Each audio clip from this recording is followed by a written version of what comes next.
Allah mengingatkan kepada Bani Israel, kami telah memberikanmu atap, tempat bernaung ketika kalian kepanasan. Yang kedua, kami telah mencukupi kebutuhan konsumsi kalian, ya. Dan ini kalau kita ingat terhadap diri kita, bukankah kita juga telah dicukupi oleh Allah? Assalamualaikum warahmatullahi wabarakatuh. Sobat Fuadi rahimakumullah. Alhamdulillah kembali bersama saya Muhammad Wahyudi di channel Ngaji Fuadi. Kali ini kita akan melanjutkan kajian kita surat Al-Baqarah ayat ke-57. Masih bercerita tentang kisah Bani Israel bersama dengan Nabiullah Musa alaihissalam. Ada yang bertanya, mengapa sih kita repot-repot membahas ayat kata demi kata, kok ribet, kenapa nggak langsung baca terjemahannya? Baik. Di surat Shad ayat ke-29 Allah menyampaikan bahwa Al-Quran ini adalah kitabun anzalnahu ilaika mubarakun. Kitab ini adalah kitab yang diturunkan kepadamu Muhammad yang diberkahi. Kemudian Allah berikan satu penjelasan, liyadabbaru ayatih. Al-Quran ini diturunkan agar ditadaburi, diperhatikan kata-katanya, ayat-ayatnya. Waliyatadzakkaru ulul albab, dan agar orang-orang yang berakal sehat, ulul albab, mendapatkan pelajaran darinya. Oleh karena itu penting bagi kita untuk membahas kata demi kata, ayat demi ayat, memperhatikan benar-benar isi apa setiap ayat yang disampaikan oleh Allah untuk mendapatkan pesan terdalamnya, mentadaburinya, agar kita mendapatkan pelajaran. Oleh karena itu, sedikit saya sampaikan kembali, yang belum memiliki mushaf Quran Nahwu Al-Fuadi, saya sarankan, saya rekomendasikan untuk segera memilikinya untuk mempermudah kita mentadaburi ayat Al-Quran kata demi kata melalui analisa nahwu dan sorofnya. Untuk yang kurang merasa penting tentang pembahasan nahwu sorofnya, bisa langsung videonya di skip kepada pesan apa yang bisa kita ambil dari ayat yang kita kaji di tiap ayatnya. Baik, mari kita langsung ngaji Fuadi.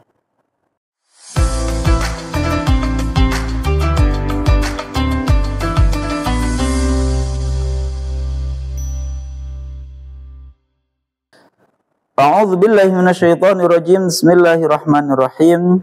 Wa dhallalna 'alaikumul ghamama wa anzalna 'alaikumul manna wassalwa. Kulu min thayyibati ma razaqnakum wa ma zalamuna walakin kanu anfusahum yadhlimun. Wa dhallalna, dan telah membuat naungan siapa kami, alaikum atas kalian, al-ghamama pada awan-awan. Wa anzalna, dan telah menurunkan siapa kami, alaikum pada kalian, al-manna pada manna, wassalwa dan salwa. Kulu, makanlah siapa kalian, min thayyibati ma, dari yang sebaik-baik sesuatu, razaqnakum, yang telah merizkikan siapa kami, kum pada kalian. Wa ma zalamuna, dan tidaklah menzalimi siapa mereka, na pada kami, walakin kanu, dan tetapi ada siapa mereka, anfusahum, pada diri-diri mereka, adalah yadlimuna, menzalimi siapa mereka. Ini nanti ada kajian yang menarik. Di sini menggunakan fi'il madhi, tapi di sini menggunakan fi'il mudhari', ya. Nanti akan kita kaji. Tapi karena ini ayatnya panjang, kita akan bagi kajiannya menjadi dua part, ya, dua bagian. Kita ulangi cara membacanya menggunakan metode Al-Fuadi. Wa dhallalna, dan telah membuat naungan siapa kami, alaikum atas kalian, al-ghamama pada awan-awan. Wa anzalna, dan telah menurunkan siapa kami, alaikum pada kalian, al-manna pada manna, wassalwa dan salwa. Kulu, makanlah siapa kalian, min thayyibati ma, dari yang sebaik-baik sesuatu, razaqnakum, yang telah merizkikan siapa kami, kum pada kalian. Wa ma zalamuna, dan tidaklah menzalimi siapa mereka, na pada kami, walakin kanu, dan tetapi ada siapa mereka, anfusahum, pada diri-diri mereka, adalah yadlimuna, menzalimi siapa mereka. Kita terjemah. Dan kami, jadi kalau menerjemah ikuti susunan dalam bahasa Indonesia SPOK, subjek predikat objek keterangan.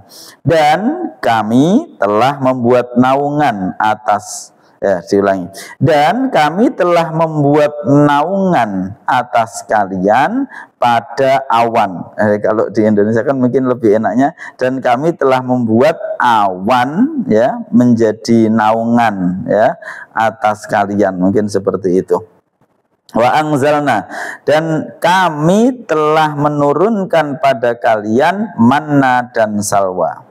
Kalian makanlah dari yang sebaik-baik sesuatu yang telah kami rizkikan pada kalian, dan mereka tidaklah menzolimi kami, dan tetapi mereka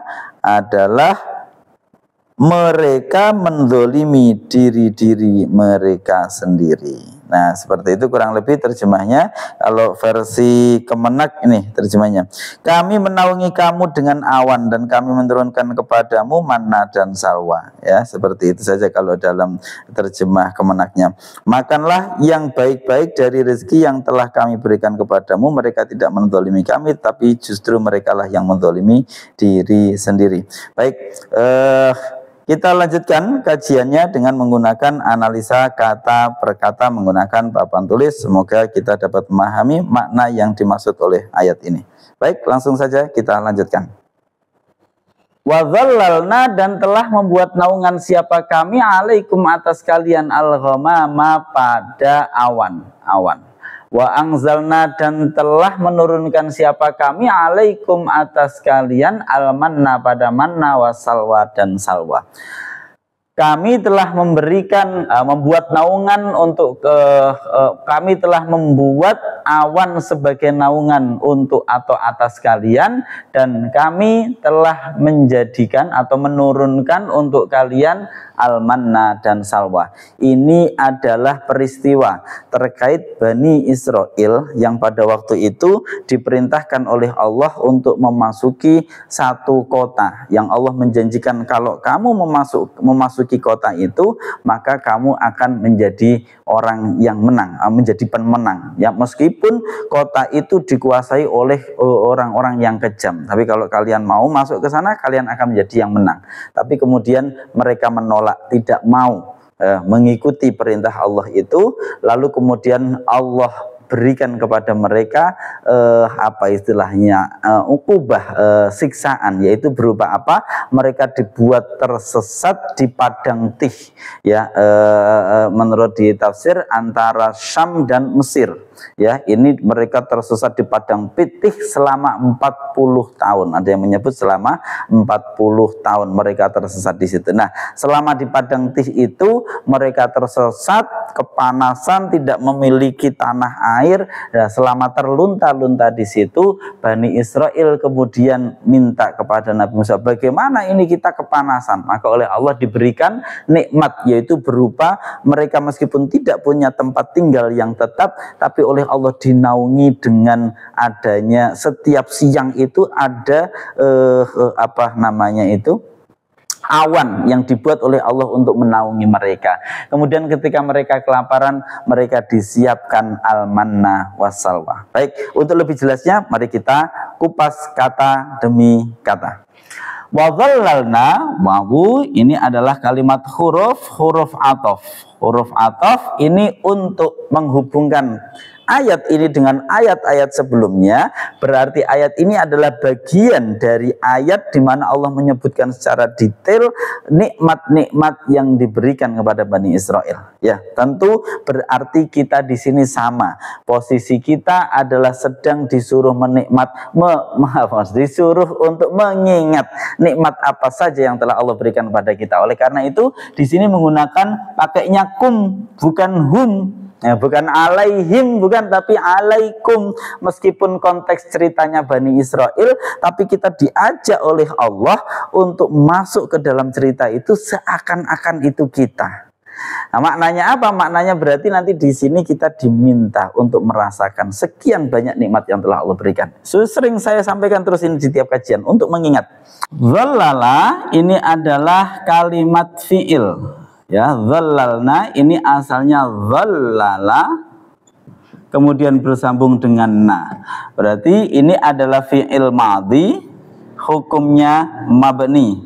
Mabni apa? Mabni pada sukun karena bersambung dengan dhamir rafa mutaharrik. Dah ya. Nanya berarti ini adalah kalimat isim, isimnya isim dhamir berkedudukan sebagai fa'il, yaitu fa'il dari dzallala. Sehingga i'rabnya rafa, tapi karena dia isim dhamir berarti rafa'nya isim dhamir hukumnya mabni, maka rafa'nya hanya dalam mahal. Nah, baik, sekarang kita masuk ke maknanya. Dzallala itu berasal dari kata-kata dzillun, ya. Belasan dari kata-kata zillun, isim, ya, isim zillun yang maknanya adalah bayangan atau naungan, ya, bayangan. Zillun itu bisa bermakna bayangan, ya, bayangan, dan juga bisa bermakna naungan. Artinya ketika kita bernaung itu kan di bawah sesuatu yang memunculkan bayangan. Jadi kita bernaung itu misalkan di pohon, bernaung di bawah pohon, karena pohon itu kemudian memunculkan bayangan dari sinar yang ada di atasnya. Sehingga ini jadi zillun itu bisa bermakna bayangan atau naungan. Baik, wa dzallalna, jangan keliru, jangan mengira dzallala ini dari fi'il madhi yang dzalla itu. Nah, ini beda. Ya, dzalla yang ini beda. Kalau dzalla yang ini maknanya terus atau seperti kana nanti, ya. Dzalla bata soro itu, ya. Dzalla maknanya terus, ya seperti itu, terus, tetap. Nah, itu dzalla. Beda. Ini bukan dari dzalla tapi dari zillun, ya, dari zillun. Oke, jadi dia nggak ada bentuk fi'il mujarradnya, tidak ada. Dzallala ay ja'alahu dzillan. Jadi menjadikan apa ini namanya? Awan untuk menjadi naungan. Itu dari dzallala, dari kata-kata dzillun. Kemudian diikutkan azan fa'ala, ya, menjadikan dzil. Jadi ay ja'alahu dzillan, menjadikan awan itu sebagai naungan. Wa dzallalna. Sudah selesai. Terus kemudian faidah yang lain adalah karena dzallala mengikuti wazan fa'ala, berarti ada lidilalah ala taksir, menunjukkan makna banyak. Berarti ini tidak hanya sekali. Ini tidak hanya sekali, tapi ini berulang kali, ya. Seperti itu. Salah satu yang bisa diambil. Wa dzallalna, terus kemudian alaikum, pada kalian atau atas kalian, al-ghamama, pada awan. Al-ghamam ini berarti konteksnya di sini al-ghamam adalah kalimat isim, hukumnya mu'rab, kategorinya isim, kategorinya di sini dia jamak taksir. Jamak taksir dari ghamamah. Jadi bentuk mufradnya itu ghamamah. Bentuk mufradnya ghamamah, bentuk jamak taksirnya ghamam. Jadi ghamam ini ada yang menyebut dia adalah jamak taksir dari ghamamah. Ini yang banyak digunakan. Terus kemudian dia di sini berkedudukan sebagai maf'ulun bih. Maf'ul bih dari kata-kata dzallala. Maf'ul bih Arabnya harus nasab. Nasabnya jamak taksir dengan fathah, al-ghamamah. Wa dzallalna al-ghamama alaikum, ya, atas kalian, di atas kalian. Wa dzallalna alaikumul ghamam. Sudah, kami berikan naungan, ya, di atas kalian itu berupa al-ghamam, atau kami jadikan awan itu al-ghamam menjadi naungan atas kalian. Sudah selesai. Berikutnya wa anzalna alaikumul manna wassalwa. Wa anzalna dan telah menurunkan siapa kami, ini juga sudah pernah kita kaji, ya. Anzala ini berarti berasal dari kata-kata nazala. Nazala itu turun, kalau anzala menurunkan, berarti dia litakdiyah, maknanya litakdiyah. Wa anzalna, dan telah menurunkan siapa kami, alaikum, atas kalian atau pada kalian, al-manna, pada, ini menjadi maf'ul, ya. Al-manna wassalwa. Al-manna menjadi maf'ul, menurunkan apa? Al-manna ini menjadi maf'ul dari anzala. Wassalwa ini wawunya adalah huruf ataf, sehingga berarti as-salwa ini adalah ma'tuf. Baik, al-manna wassalwa. Apa ini al-manna wassalwa? Ada satu analisa bahasa menggunakan lughah bahwa al-manna di sini adalah berasal sama dengan kata-kata manna itu yang memberi apa, anugerah, ya, anugerah, ya, yang kemudian Allah sebagai pemberi anugerah punya nama al-mannan. Sang Maha Pemberi anugerah atau Sang Maha Pemberi karunia. Nah, jadi al-manna ini ada yang menyebut dia adalah karunia yang Allah berikan untuk bentuknya apa? Ini ada yang menyebut al-manna ini adalah minan nabat dari tanaman yang dia bisa untuk dimakan. Kalau as-salwa itu minat toir, jadi termasuk apa, burung, dari burung. Al-manna ini adalah dari, ada yang menyebut riwayat bahwasanya ini bentuknya adalah jamur atau apapun, tapi itu riwayatnya banyak sekali, kita tidak perlu masuk ke sana. Yang perlu kita sampaikan adalah al-manna ini adalah makanan siap saji. Nah, itu mungkin ya, itu kita istilahkan sekarang al-manna wasalwa ini makanan siap saji, tapi yang mencukupi kebutuhan mereka secara gizi, protein maupun karbohidrat dan yang lainnya, itu memenuhi kebutuhan mereka, al-manna wasalwa. Nah, ketika mereka dicukupi, ini nanti akan menjadi ujian juga bagi mereka, ya. Ketika seseorang dicukupi kebutuhannya dengan sesuatu, tapi kok terus begitu saja, apa yang muncul?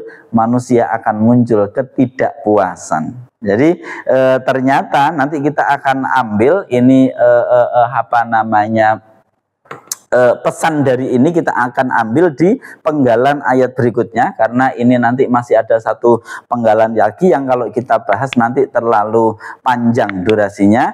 Kita akan ambil, oleh karena itu ikuti video setelahnya yang akan baru kita bisa ambil makna dari sini. Jadi pada video kali ini kita cukup memahami bahwa pada ayat ini Allah mengingatkan kepada Bani Israel, kami telah memberikanmu atap, tempat bernaung ketika kalian kepanasan. Yang kedua, kami telah mencukupi kebutuhan konsumsi kalian, ya. Dan ini kalau kita ingat terhadap diri kita, bukankah kita juga telah dicukupi oleh Allah? Kita diberikan rumah, entah itu mungkin rumah sendiri atau ada yang ngontrak, atau mungkin sebagian masih ikut orang tua atau sebagian ikut mertua, ya apapun lah itu. Tapi yang jelas kita diberikan tempat bernaung oleh Allah, ya, untuk kemudian kita bisa istirahat di situ, kita tidak kepanasan di situ. Kemudian Allah juga sudah mencukupi kita dengan kebutuhan sehari-hari. Meskipun mungkin ada yang setiap hari tahu tempe, setiap hari kangkung, atau setiap hari yang makanan yang ala kadarnya, tapi itu mencukupi untuk kebutuhan hidupnya. Maka jangan sampai kita menjadi Bani Israel yang tidak mengingat kebaikan ini, ya. Kita akan lanjutkan pada video setelah ini, dan semoga tetap istiqomah untuk ngaji ayat per ayat, kata per kata, untuk mengambil apa namanya, pesan terdalam dari Al-Quran. Demikian, saya Muhammad Wahyudi. Ikuti kembali video berikutnya. Assalamualaikum warahmatullahi wabarakatuh.